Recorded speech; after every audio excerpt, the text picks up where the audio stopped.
창세기 27장을 보면 이삭이 그의 자녀 야곱을 축복하는 그러한 장면이 기록되어져 있습니다.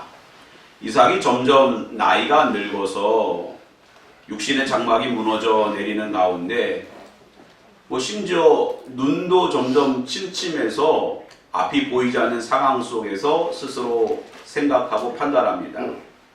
내가 이제 언제 죽을지 모르니 장자를 축복하고 이제 죽음을 준비해야겠다. 그런 생각을 해서 장자가 누굽니까? 이삭의 장자는 에서죠.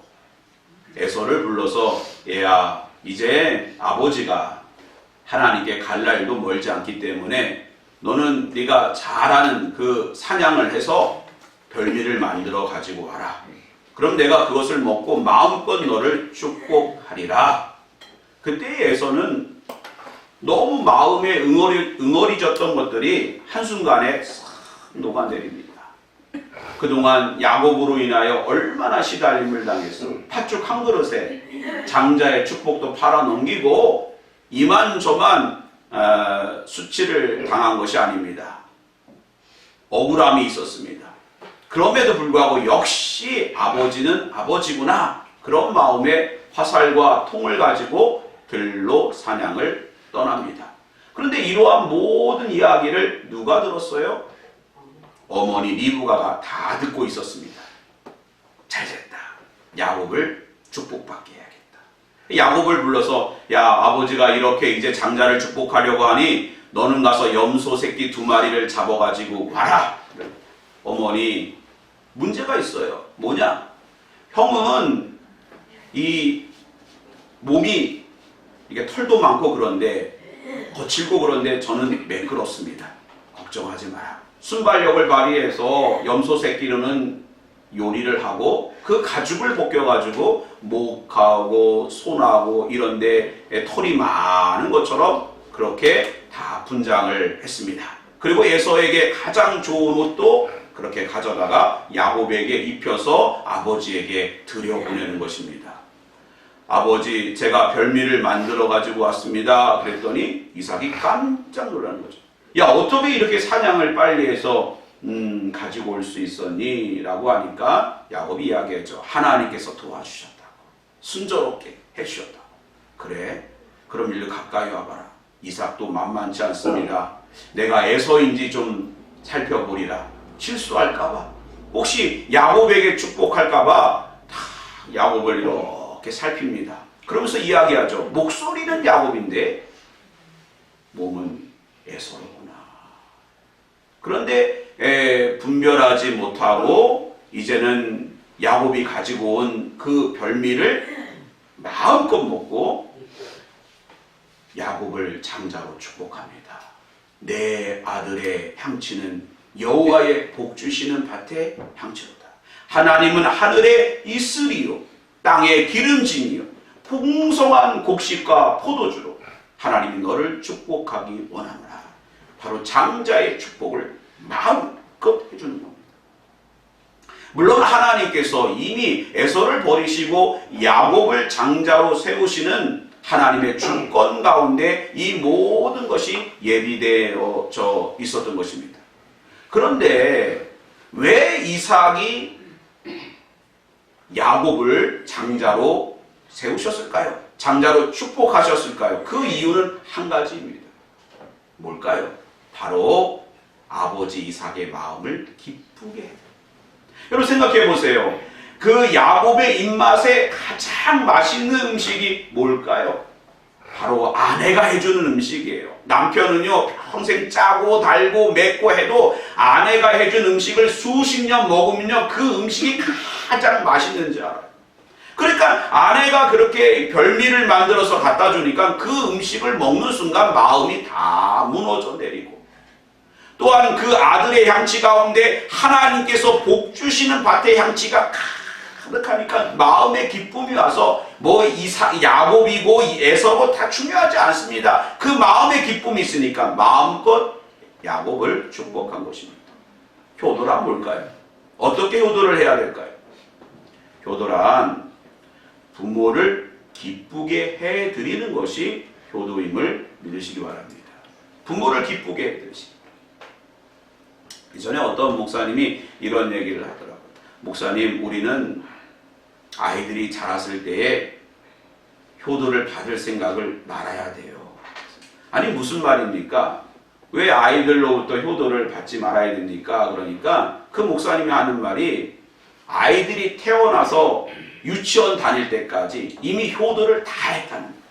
그때 우리가 얼마나 아이들을 보면서 웃고 또 참 힘을 얻고 얼마나 즐거웠냐라는 거죠. 물론 아이들을 키울 때 힘듦이 있지만 그 아이들을 보면서 많은 위로를 받았으니까 그때 효도 다 받았다고 생각하고 이제 더 이상 효를 기대하지 말라. 뭐 그 말도 일리가 있습니다. 틀린 말은 아닙니다. 그러나 하나님께서 우리에게 그렇게 말씀하십니까? 아니요. 출애굽기 바로 이제 20장 12절 내 부모를 공경하라. 그리하면 내 하나님 여호와께서 내게 준 땅에서 내 생명이 길리라. 내 부모를 공경하라. 이는 약속 있는 첫 계명이니 네가 땅에서 잘되고 장수하리라고 분명히 말씀하셨어요.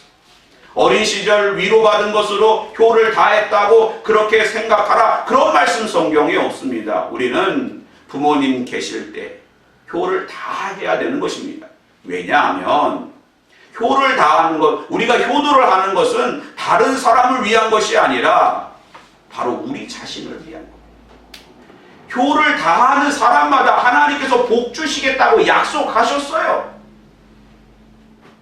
그 가운데 주시는 하나님의 복이 있습니다. 그러면 부모님이 돌아가시면요, 효를 할 수가 없는 거예요. 그 가운데 주시는 하나님의 축복을 더 이상 받을 수가 없는 거예요. 그걸 우리가 알아야 되죠. 물론 효를 다 한 사람, 하나님께서 땅에서 잘되고 장수하며 자유선 천대까지 복을 주실 수 있습니다. 그 효를 다하는 가문을 하나님 축복하실 수 있습니다. 그러나 우리가 효를 다하면서 부모를 사랑하고 공경하고 존경하는 가운데 주시는 오늘의 복이 얼마나 감사한 복인지 우리는 깨달아야 될 것입니다. 언젠가 영국의 아주 유명한 시장에서 그 어르신 한 분이 노신사가 양복을 참 차려입고 어떤 그 가게 앞에서 펑펑 울고 있는 것입니다. 지나간 사람들이 왜 저렇게 할아버지가 울고 있을까 궁금해하면서도 그냥 지나가는데 한 남자가 이렇게 가서 그 어르신을 살피더니 아이고 사무엘 존슨 선생님 아니십니까? 그러는 거예요. 그분은요 당대의 영국에서 가장 유명한 시인이자 평론가예요. 많은 학생들이 그분에게 다 수학을 했어요. 이 젊은 남자도, 이 남자도 바로 그 선생님에게 배운 겁니다. 아니 선생님 왜 여기서 울고 계세요? 라고 하니까 이런 얘기를 하는 거예요. 이 자리는 나의 선친이 헌책을 팔던 헌책방이거든. 어린 시절에 아버지께서 내가 몸이 좀 안 좋으니 네가 오늘은 가서 가게를 좀 지켜줬으면 좋겠다. 네가 오늘은 가서 헌책을 좀 팔았으면 좋겠다. 라고 할 때마다 그 모습이 너무너무 창피하고 너무너무 부끄러워서 한사코 거절했다는 거예요. 아버지 제가 그 일을 왜 합니까? 이러면서 거절했는데 아버지가 얼마 못 사시고 돌아가셨고 지금 와서 돌이켜보면 그때 내가 왜 그랬는가? 내가 지금에 가지고 있는 부와 명예와 모든 것들을 다 포기하고 그때로 돌아갈 수 있다면 나는 이것을 다 포기하고 가서 아버지의 말에 순종하고 싶다네. 그런 얘기입니다. 여러분 우리가 효를 다 하고 싶어도 부모님 살아 계실 때 할 수가 있는 것입니다. 부모를 기쁘시게 해드리는 효를 다하여 그 복을 오늘의 복을 누리는 우리 모두가 되시기를 주님의 이름으로 축원드립니다. 그러면 우리가 왜 효를 다해야 하는가? 22절 말씀 같이 한번 읽어보겠습니다. 시작. 너를 낳은 아비에게로 청종하고 내 늙은 어미를 경히 여기지 말지니라. 여기서 뭐라고 되어 있어요? 너를 낳았다. 생명을 주었다. 존재케 했다는 것입니다. 우리가 살다 보면 이런 생각을 할 수 있어요. 그리고 어머니에게 이렇게 하소연할 때도 있습니다. 어머니 왜 저를 낳으셨어요? 그래서 왜 이렇게 고생을 하게 해요? 차라리 안 낳으셨으면 좋겠죠. 이런 미련한 소리가 어디 있습니까? 여러분, 어머니가, 아버지가 우리에게 생명을 주었기 때문에 우리가 이 땅에 왔고, 이 땅에 왔기 때문에 우리가 예수를 믿게 되었고, 우리가 예수를 믿게 되었기 때문에 부활의 참 소망과 갖고 하나님 나라 백성으로 우리가 하늘 천국을 바라보는 그러한 놀라운 복이 있는 줄 믿으시기 바랍니다. 부모가 우리를 생명을 주지 않고 존재케 하지 않았다고 하면 우리는 무존재예요. 무존재야. 그게 좋습니까? 오늘 우리가 이 땅에서 호흡하고 하나님을 사랑하고 감사하고 복을 누리며 하늘 시민으로서 우리가 오늘 이렇게 걸어갈 수 있다는 이것이 우리에게 놀라운 복임을 믿으시기 바랍니다. 그러므로 효를 다해야 돼요. 효 가운데 있는 복을 오늘 우리가 누려야 되는 것입니다. 정병철 시인의 어머니라고 하는 그러한 시가 있어요. 한번 들어보세요. 늘 당신은 강하셨습니다. 엄한 시부모님 모시면서 꿋꿋하게 살아오신 당신의 그 노력은 그 어디에 내놓으셔도 부끄럽지 않은 생이셨으며 자랑스러운 모범으로 살아오고 계십니다. 남자도 해내기 어려운 농사를 손수 지게까지 지시며 꾸려오신 당신, 그만큼 당신은 강한 여장부이셨습니다. 여러분, 어머니들이, 아버지들이 이렇게 우리를 키우신 것입니다. 이러한 사랑과 헌신이 있기 때문에 우리는 효를 다해야 되는 것입니다. 그러면 우리가 구체적으로 어떻게 효도를 해야 될까요? 오늘 말씀에서 하나님 우리에게 어떻게 말씀하고 계실까요? 먼저 22절 다시 한번 읽어봅니다. 시작. 너를 낳은 아비에게 청종하고 내 늙은 어미를 경히 여기지 말지니라. 여러분, 효도는 다른 것이 아니고 부모를 청종하는 것, 부모의 말에 귀를 기울이는 것, 부모를 공경하는 것, 그것이 효도임을 믿으시기 바랍니다. 효자는 다른 사람이 효자가 아니에요. 부모의 말에 순종하고 귀를 기울이는, 청종하는 사람이 효자입니다. 그럼 불효자는 누구예요? 부모의 말을 무시하는 사람이 불효자인 것입니다. 아버지 그거는 잘못했어요. 어머니 그렇게 하시면 안 돼요. 좀 안 되더라도 부모님 하는 대로 이렇게 따라서 그렇게 하면 그 부모의 마음을 기쁘게 해드리는 것이, 그것이 바로 효인 겁니다. 예전에 어떤 목사님의 그러한 고백을 들은 적이 있는데 자신이 어떻게 목사가 되었는가 그런 얘기를 합니다. 사실 그 목사님의 아버지도 목사님이셨어요. 6.25 전쟁이 일어나고 월남에서 남쪽에 와서 그렇게 어렵게 신학을 마치고 교회를 개척해서 목회를 하셨다는 거예요. 그리고 이제 아들만 사형제를 낳은 거예요. 그러니 아버지 목사님이 목회도 해야 되고 자식을 4명이나 키워야 되고 얼마나 힘들었겠어요. 요즘도 작은 교회는 힘들지만 여러분 6.25 전쟁 이후에 우리나라가 얼마나 못 살았으면 필리핀에서 우리를 도와줬겠어요. 그 정도로 못 살았던 때 그 당시에 목회를 한다 찢어지게 가난하게 합니다. 목사님도 그렇지만 사모님이 얼마나 고생했겠습니까? 그러면서 그 목사님 아들 어렸을 적에 어머니한테 어머니 왜 남편을 목사님을 만나가지고 이렇게 고생하냐? 어머니 왜 그렇게 목회를 해가지고 이렇게 우리 가정이 힘드냐고 그러한 얘기를 종종 했다는 것입니다. 그런데 아버지 목사님이 돌아가시고 어머니도 이제 얼마 안 있다가 아프셔서 임종하는데 유언을 남기셨다는 거예요. 어머니가 나의 유언은 너네 아버지의 유언과 같다. 너희 사형제 다 목사가 되어라. 아니 아버지 어머니도 이렇게 힘들게 살았는데 왜 우리 보고 또 목사가 되라는 겁니까? 그랬더니 너희가 보기에 힘든 모습만 있는 게 아니다. 목회자이기에 그의 아내에게 주시는 하나님의 복이 헤아릴 수 없단다. 그리고 그 말에 순종해서 목사가 되었고 지금 돌이켜보면 얼마나 감사해요. 여러분, 이 세상에서 정말 목회자로서 하나님 주시는 복이 얼마나 크겠습니까? 얼마나 목회자가 되기 위해서 하나님이 그를 사랑하시고 지켜주셨겠습니까?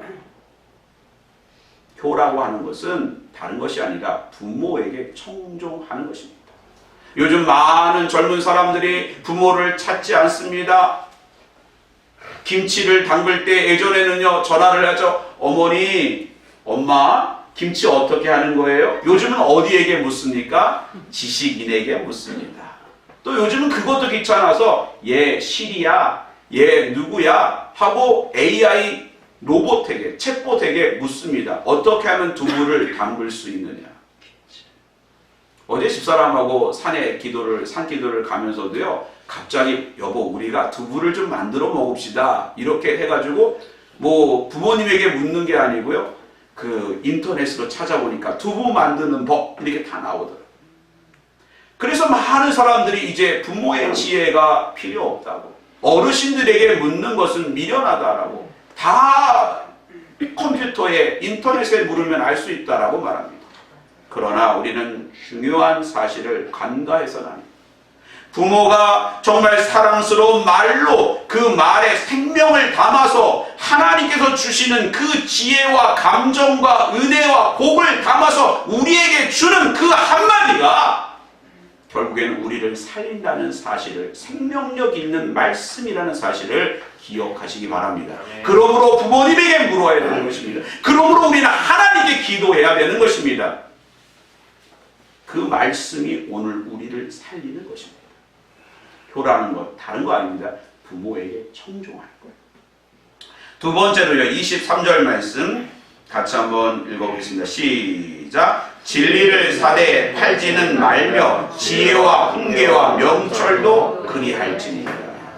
할렐루야. 여기서 보면은요, 진리와 지혜와 훈계와 명철이라는 말이 나옵니다. 이 모든 말은 한 단어로 통합됩니다. 바로 하나님의 말씀입니다. 이 진리를 팔지 말라는 것입니다. 소홀히 하지 말라는 것입니다. 무시하지 말라는 것입니다. 하나님께서 잠언 전체를 통해서 우리에게 주시는 정말 중요한 메시지는 지혜로운 인생이 되라는 거예요. 미련하게 살지 말라는 것입니다. 하나님을 경외하는 것이 지식의 근본이기 때문에 하나님의 말씀으로 우리의 삶을 윤택하게 하고 지혜롭게 하고 하나님께 복받게 하고 인정받게 하고 하나님의 영광이 나타나는 그러한 성공하는 인생이 되라고 하나님께서 말씀해 주시는 것입니다. 중요한 것은요, 우리들의 인생은 단 한 번입니다. 또 주어지는 게 아니에요. 요즘 젊은 사람들이 시쳇말로 이번 생은 나는 망했어 이런 말을 많이 합니다. 이번 생은 망했어. 그럼 무슨 뜻이에요? 다음 생이 있다는 것입니까? 다음 생은 없어요. 여러분, 오늘은 우리에게 주어진 2023년은 딱 한 번 주어지는 거예요. 오늘 이 시간이 우리에게 너무너무 중요한 것인데, 중요한 것은 가치 있게 이 시간을 보내야 되고 지혜롭게 살아야 된다는 것입니다. 그 지혜는 어디에서 얻을 수 있어요? 하나님의 말씀에서 얻을 수 있는 것입니다. 하나님의 말씀을 들어야 되는 것입니다. 하나님께 지혜를 구할 때 가장 지혜로운 인생이 될 수가 있는 것입니다. 이 말씀을 통해서 하나님은 왜 부모를 공경하고 부모에게 효를 다하는 그 말씀 가운데 진리를 사되 팔리더는 지혜와 훈계와 명철도 그리할지니라 라는 말씀을 왜 여기에 넣어두었을까요? 하나님과 우리 사이에 바른 관계를 맺는 것이 구원이라고 하면, 우리가 하나님의 말씀을 추구하는 그러한 구원의 길은 부모에게 효를 다하는 그러한 추구하는 삶과 통한다는 거예요. 무슨 말이냐? 우리의 믿음이 하나님과의 바른 관계성을 맺고 있는 사람은 부모하고도 효를 다하고 그 가운데 주시는 복을 누린다는 거예요. 믿음 좋다고 하고 교회에서 장로고 권사고 집사라고 하고 부모를 무시하는 사람은요, 그 신앙은 분명하게 말씀드립니다. 잘못된 거예요. 믿음 좋은 거 아닙니다. 교회에서 초신자고 정말 신앙생활 이제 오늘 한 사람일지라도 그의 모습 속에서 부모를 사랑하고 공경하고 청종하고 부모와 바른 관계성을 맺고 있는 사람은 앞으로 믿음에 거목될 수 있는 가능성이 있는 사람입니다. 우리 거꾸로 인생 살지 마세요. 부모를 무시하면서 무슨 하나님을 사랑한다고 말합니까? 부모의 말을 무시하고 청종하지 않으면서 뭐 하나님 말씀, 우리는 그 말씀으로 산다고 이야기합니까? 그건 다 거짓말이에요. 오늘 하나님이 우리에게 말씀해 주잖아요. 이삭을 보세요. 요셉을 보세요. 다윗을 보세요. 다 효자들입니다. 자기만 잘 먹고 잘 사는 것이 아니라 어떻게 하면 아버지 야곱을 복되게 하고 이 가문을 살릴까 고민하는 사람이 요셉이었어요. 이삭을 보십시오. 그는 위대한 묵상가였습니다. 그러나 아버지가 모리아산에 가서 이제 하나님께 번제물로 너를 드려야겠다라고 했을 때도 절대 반항하지 않고 순종했던 사람이 이삭이었습니다.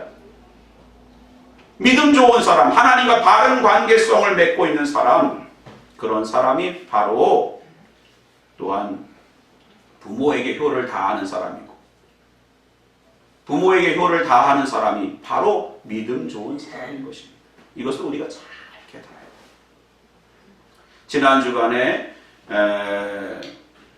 또 제가 늘 선생님으로 스승으로 여기는 목사님, 상도중앙교회 그 박봉수 목사님 제가 인사드리러 갔는데 그분은요 저를 만나면 그렇게 자랑을 해요. 하여간 뭐 별걸 다 자랑합니다. 근데 이번엔 또 도대체 뭘 자랑하려고 하나 했더니 얼마 전에 그 아들 내외가 아들이 결혼했는데 그걸 자랑하시더라고요. 전에는 말이야 신 목사, 우리 아들이 결혼하기 전에는 어버이날이라고 해도 꽃 한 송이 안 주더니 이번에는 그 며느리하고 꽃 바구니를 사왔어요. 그리고 선물을 아주 비싼 걸 샀어요. 야, 역시 결혼을 시켜야 돼. 이런 자랑을 하더라고요. 근데 그 자부가요 정말 제가 봐도 부럽더라고요. 믿음 좋은 가정에서 자라났습니다. 아버지가 고려대학교 교수님이세요. 그 딸이 얼마나 부모에게 효를 다하고 믿음이 좋은지 몰라요. 그 어머니, 시어머니하고 1시간씩 카톡을 합니다. 그 카톡 내용이 뭔가 봤더니 하나님 말씀 받은 은혜 가지고 여러분 그 어머니, 시어머니하고 1시간씩 카톡을 한다는 거예요. 여러분 동서고금을 막론하고 아직까지 풀리지 않은 미스테리 중에 세계 7대 미스테리 중에 하나가 고부간의 갈등입니다. 근데 고부간의 갈등도 믿음으로 풀리더라는 것입니다. 믿음 좋고 하나님을 진정으로 사랑하고 공경하고 하나님께 그 믿음을 다하니까 시어머니도 예쁘게 보이는 거죠. 여러분 우리는 이러한 것을 잘 알아요. 하나님을 말씀을 추구하는 방향과 부모에게 효를 다하는 그 방향이 똑같은 지향점을 갖고 있다는 사실을 기억하시기 바랍니다. 효를 다하지 않으면서 어디 가서 믿음 좋다라는 얘기 하지도 마십시오. 샛별교회 교인이라고 자랑도 하지 마십시오. 여러분 효를 다하는 것, 그것이 하나님을 사랑하는 것입니다. 마지막으로 25절 같이 한번 읽어보겠습니다. 시작. 내 부모를 즐겁게 하며 너를 낳은 어미를 기쁘게 하라. 할렐루야. 여러분 부모의 말에 귀를 기울이는 것, 청종하는 것은 상당히 소극적인 태도라고 볼 수 있습니다. 그런 의미의 효라고 볼 수 있어요. 그러나 부모를 기쁘게 해드리는 것은 적극적인 효인데 하나님은 우리에게 부모의 말에 귀를 기울이는 것은 물론이고 어떻게 하면 부모를 기쁘시게 할까? 이러한 태도를 갖고 있어야 되는 것입니다. 이스라엘이 하나님을 향하여 천천의 수양을 좋아하실까? 만만의 기름을 좋아하실까? 어떻게 하면 하나님을 기쁘게 해드릴까? 이러한 태도를 가졌던 것처럼 우리 역시 어떻게 하면 부모를 기쁘게 할까? 이런 마음 가질 때 그 가운데 효가 있다는 사실을 기억하시기 바랍니다. 얼마 전에 저의 신학교 아주 그냥 동기 중에 동기죠. 친구 중에 친구인데 그 비송교회 이종일 목사님 아버지가 경주에 사시는데 돌아가셨어요. 그분은 우리 교단에서 총회장까지 하신 증경 총회장으로서 가장 존경받는 인물 중에 손꼽히는 그러한 목사님이셨어요. 근데 돌아가신 고 이규호 목사님이 돌아가시기 몇 년 전부터 갑자기 몸이 많이 안 좋아져가지고 이 서울에서 목회하는 비송교회 이종일 목사님이 매주 경주를 내려가는 거예요. 주일날 이렇게 예배 마치면 경주로 출발합니다. 그리고 화요일날 아침에 월요일 화요일은 또 다른 목사님에게 좀 부탁하고 그리고 화요일마다 경주에서 올라오는 그렇게 3년 이상을 하는 거죠. 그래서 제가 친구로서 걱정돼가지고 어떡하냐, 힘들어서 어떡하냐 라고 물을 때마다 내가 할 수 있습니다. 최선을 다해서 내가 아버지를 모시는 것이 그것이 맞다라고 하면서 그렇게 기쁘게 내려가는 그런 모습을 봤습니다. 그리고서 이제 돌아가시니까 최선을 다하고 나니까 마음에 큰 위로가 있었다고 그런 얘기를 합니다. 물론 효를 우리가 정말 다 한다고 해도 늘 부족합니다. 그러나 효라고 하는 것은 최선을 다하는 것, 부지런히 하는 것입니다. 적극적으로 하는 것입니다. 부모의 마음을 기쁘게 해드리는 데 효가 있는 것입니다. 사랑하는 성도 여러분, 오늘 하나님께서 우리에게 효를 다하라고 그 가운데 주시는 복을 오늘 누리며 살라. 그 복을 자녀들에게 그렇게 믿음의 기업으로 물려주라. 오늘 우리에게 말씀하시는 하나님의 음성을 듣는 저와 여러분 되시기를 주님의 이름으로 축원드립니다. 기도하겠습니다.